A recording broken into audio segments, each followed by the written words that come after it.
Good morning, everyone. Thank you for being here this morning. Just a point of personal privilege at the top.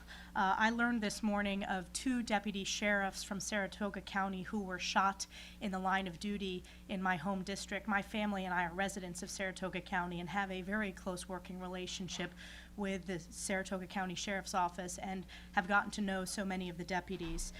Our community is shattered by this horrific news.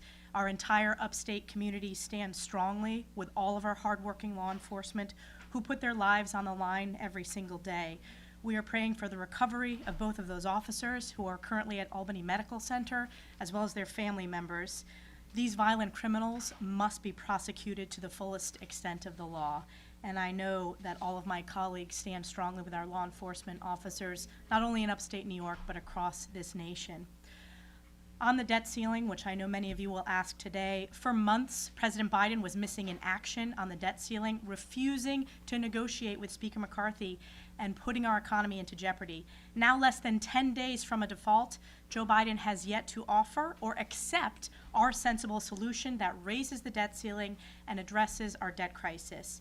House Republicans remain the only ones who have passed legislation to responsibly raise our debt ceiling and rein in the reckless spending to save our country for future generations. This week, House Republicans are also taking action to address yet another crisis worsened by Joe Biden and extreme House Democrats' open border policies. That is the deadly fentanyl crisis. Just this past weekend, in my home county, Rensselaer County, they had to issue a warning after a spike in overdose-related deaths. Communities across this country are being devastated by these innocent lives being lost. The Halt Fentanyl Act, which will be on the floor this week, would supply law enforcement with the tools needed to keep fentanyl off our streets and deliver on a key pillar of our commitment to America, a nation that's safe. I'm now going to pass it over to one of our freshmen, as we do every single week, Max Miller from Ohio's 7th District. Max. Thank you, Chairwoman Stefanik. We're all here today for the same reason. We understand something that must be done to stop this deadly drug from killing more of our loved ones. Last month in Cuyahoga County, law enforcement confiscated Rainbow Fentanyl, which is designed to market this deadly drug to children. Simply put, this is death disguised as candy. This week, House Republicans will work to ensure law enforcement have the tools that they need to keep these extremely lethal and dangerous drugs off of our streets. Just last month, local law enforcement, the DEA, and the U.S. District Attorney's Office busted an organized drug trafficking ring of 18 individuals who were involved in the distribution of fentanyl across communities I represent in Ohio's 7th Congressional District. While we are grateful for their heroic work, we know that fentanyl is still killing far too many people year after year in Ohio.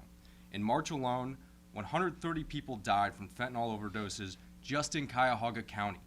We cannot sit by idly and allow this poison to continue to wreak havoc on our streets throughout our country. If the current temporary emergency class-wide scheduling orders expire, then many fentanyl-related substances become street legal. Law enforcement loses their authority to seize these lethal drugs. Drug traffickers are empowered to push deadlier and deadlier drugs on our streets, skirting federal law by changing as little as one molecule in the fentanyl formula to create legal variations. And Customs and Border Protection loses the authority to seize these substances as they cross the border, which is the primary way illicit fentanyl enters the United States after being made in Mexico with chemicals imported from China. Thankfully, the House will take action on the Halt Fentanyl Act this week to make permanent the temporary class-wide scheduling order for fentanyl-related substances and give law enforcement the tools that they need to keep Americans safe and to save countless lives across this country. I thank you, and it is my honor to introduce Representative Morgan Griffin out of Virginia. Thank you, Max. I appreciate that. Max got it right, and he laid out the main issue in this bill, and that is we want to make sure our law enforcement has the protection that it needs. They don't have to be chemistry majors in order to work on the border or to be in law enforcement. They need to be able to just to say, okay, it's fentanyl. And what we found was, before we had the temporary order in place, was that the bad guys, the Chinese importing the active pharmaceutical ingredients and the Mexican cartels, were trying to figure out ways to come up with something that had just as much punch as fentanyl, but was just a little bit different in its chemistry makeup. And by doing that, they were able to challenge it in court as to whether or not the substance was even legal. There are, according to the testimony in front of the Energy and Commerce Committee, there are 4,800 potential fentanyl analogs, or as we've defined them in the bill, fentanyl-related substances. Now, we've only tested about 37 of them. We found one that may have some potential, needs more research, and that's why this bill also has a research component that allows universities to do the research. Maybe there's something out there that we'll find that will be able to stop the effects of fentanyl, because Narcan does not really do a good job on that right now. So, we're hopeful, but we want to make sure that we keep this stuff illegal so the bad guys don't profit, and that we're able to continue to do in the research. And that's what the bill does. Now, there have been some fears and concerns that this would stop the use of fentanyl for medical purposes. It does not. This bill has nothing to do with fentanyl itself and the use for medicine by our doctors. It is only the fentanyl analogs that are affected by this bill.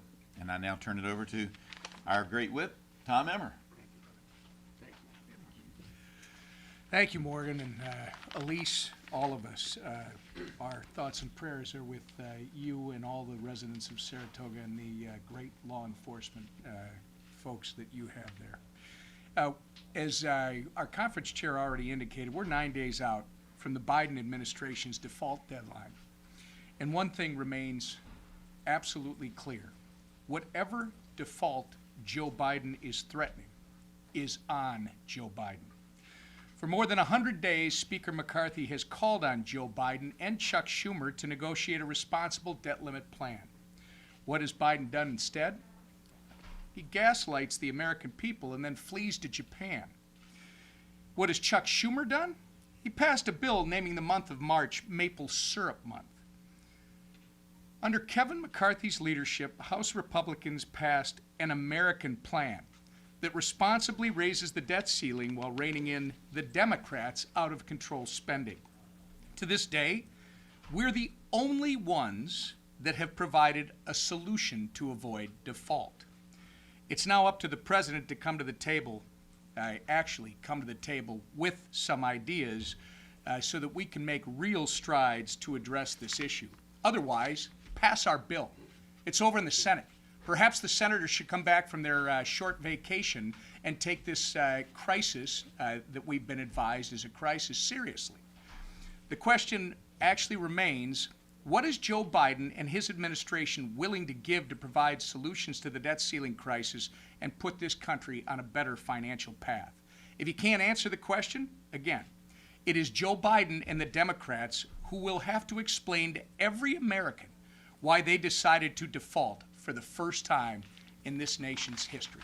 With that, I turn it over to our great majority leader, Steve Scalise. Thank you, Whip. And my thoughts and prayers also go to the law enforcement community in Saratoga. Last week we dedicated the whole week to National Law Enforcement Week. We pray for our men and women in uniform who keep our community safe. We know how tough of a job it is. And every day when a law enforcement officer wakes up, they know what's out there, but they also know that as they face danger, as they keep our community safe, we are praying for their safety and giving them the tools that they need. As Morgan Griffith's bill does, we are working on a number of different fronts to attack the scourge that is fentanyl. This is something that since Joe Biden opened the southern border, we have seen flood into our country. Every day in America, nearly 300 young people die from fentanyl and other related overdoses. This is a national scandal that can be stopped. It can be stopped by securing the border. The bill H.R. 2 that we passed would do that. But in the meantime, while we're seeing this flood of fentanyl continue to come in unchecked across our southern border, this Congress is taking action. And Morgan's bill, the Halt Fentanyl Act, really does address it in a few ways as he talked about, but I think you're going to see a very bipartisan vote to permanently schedule this as a Class 1 controlled substance and give our law enforcement more tools to keep this drug out of our country, to stop the 300 young people every day who are dying from having to face these consequences. It shouldn't be here. The president can stop it today if he secures the border, but he won't do that. Something else that he hasn't done is to seriously engage in negotiations with Speaker McCarthy on the debt ceiling. We've seen it for months and months, going back to February when Speaker McCarthy got his first meeting with the president, laid out a list of things that we would do to address the debt ceiling, but also address the nation's spending problem. And let's keep in mind, when the country hits the debt ceiling, it's in essence because the credit card of the nation got maxed out. It got maxed out because Washington is spending more money than it takes in. So of course, we say make the minimum payment, but you also, any family, would also get control over spending rather than just give another credit card to go max out. And that's really where we're at a crossroads in this negotiation. President Biden hasn't taken this seriously. He took almost 100 days off in refusing to negotiate with the speaker.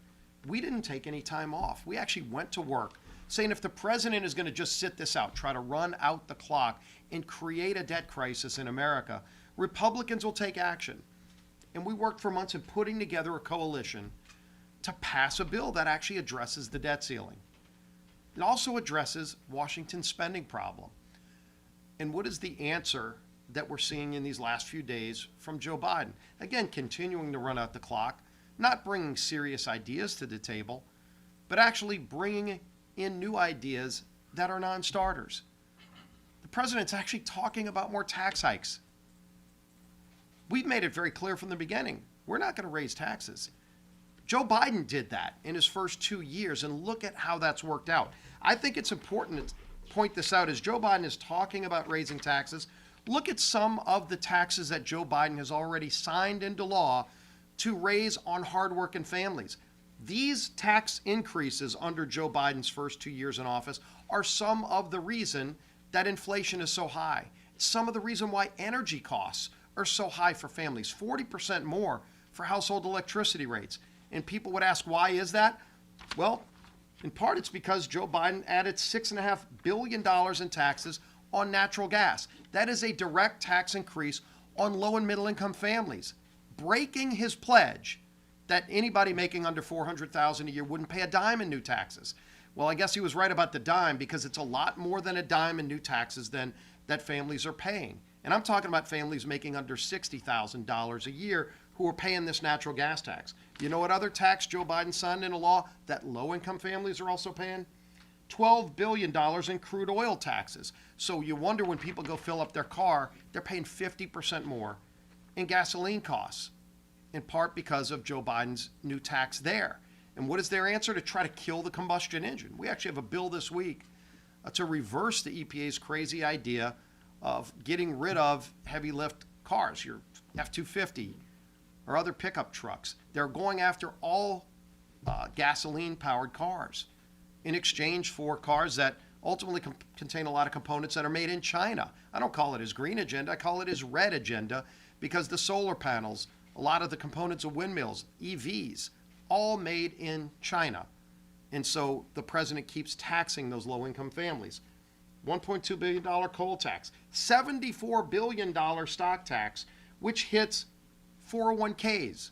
Now, maybe President Biden thinks only the billionaires have 401ks. I hate to tell you, Mr. President, there are a lot of low-income families and middle-income families who have 401ks and are relying on that to be part of their nest egg to retire. And yet Joe Biden added $74 billion in taxes there. And as if that wasn't enough, Joe Biden signed into law $225 billion in more corporate taxes. And where do corporate taxes get paid?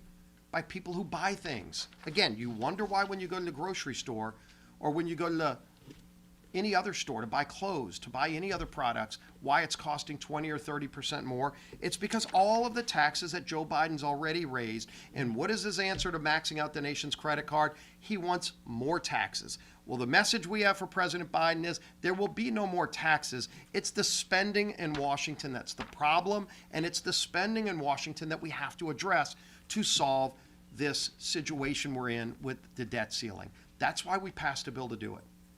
We passed a bill, the Senate won't even come in to go to work, let alone try to pass their own bill. It's time for President Biden to get serious, bring real ideas to the table, or just say, Speaker McCarthy, the House passed a bill, President Biden ought to support it. And then that bill can get signed into law, and then this whole crisis he's trying to create is over. with that, we'll take some questions. Yeah. Thank you, Majority Leader Scalise.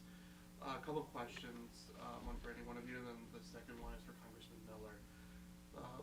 First one is, does anyone think the Federal Reserve has played a role in facilitating the current inflationary environment since the beginning of the pandemic? And then for Congressman Miller, what is your reaction to reports that progressives have been pressuring the Biden administration to dump the International Holocaust Remembrance Alliance, or IRA, definition of anti-Semitism?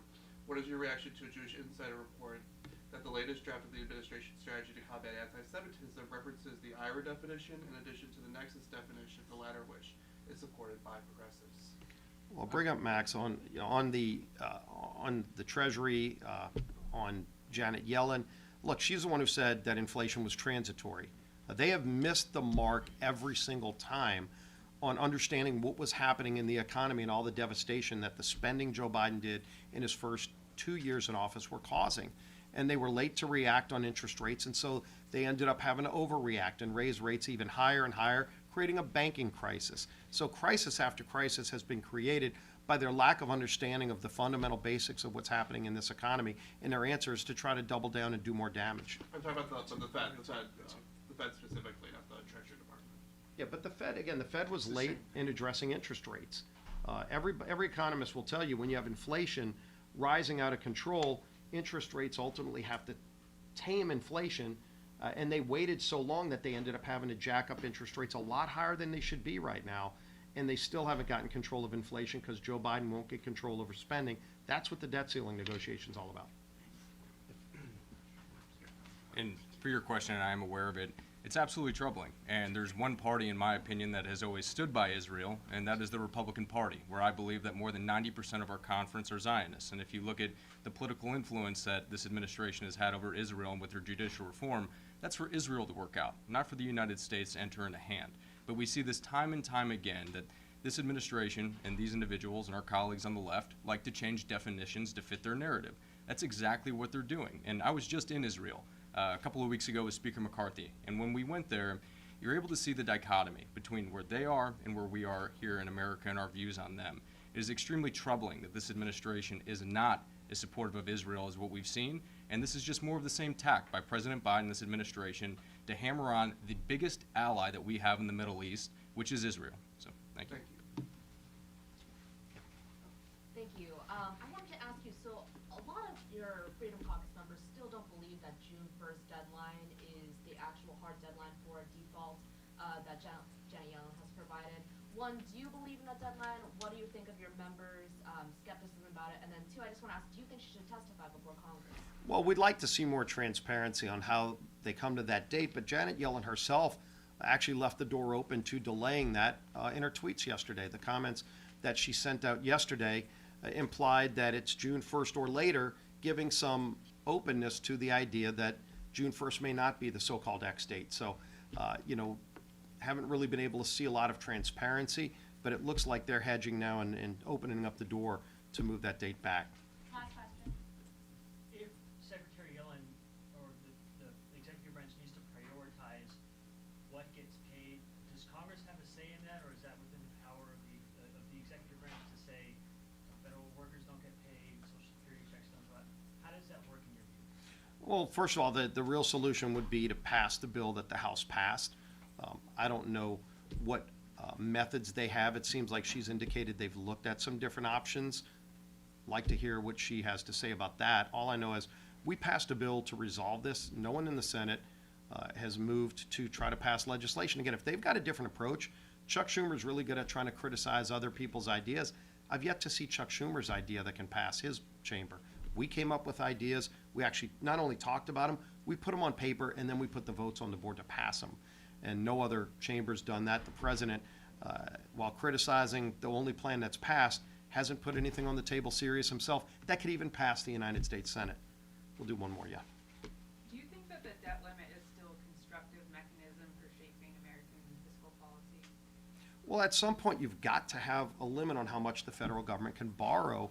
We want to get back to balanced federal budgets. And again, we've been there just at the beginning of this century. You know, it was 2001, we were balancing budgets.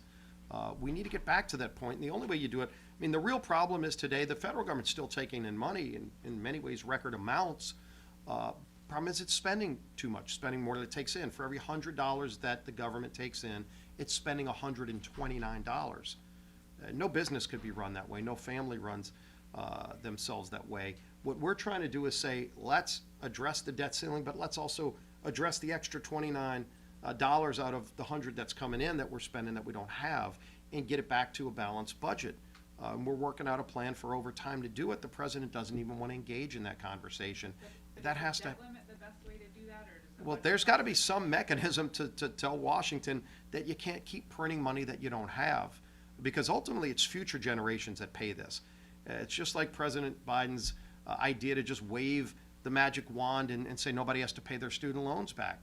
Every taxpayer in America is going to pay $3,500 per taxpayer for the 13% of Americans who would not have to pay their student loans back. Is that fair that somebody working 2 jobs is going to have to pay $3,500 so that somebody else doesn't have to pay a loan that they signed for? At some point in time, somebody's got to pay these bills. And Washington can't keep spending money it doesn't have. And so we're at the table saying, we've got to get control over spending. We rebaselined the pre-COVID spending numbers, which is very reasonable. That was in our plan that we passed. We also included growth provisions to grow the economy, to get more people work requirements. Think about this. Again, Joe Biden voted for work requirements when he was a senator. That would say instead of spending $140 billion to pay able-bodied adults with no dependents to sit at home, how about you get them back into the workforce? Then they'd be paying into Social Security. That would actually strengthen Social Security. Joe Biden has undermined programs like Social Security by borrowing money from China to pay people to sit at home who are fully able-bodied. Those are basic reforms, again, that any family would do if they were managing their budget. It's time that Washington starts confronting the realities of out-of-control spending. Thank you. Thank you.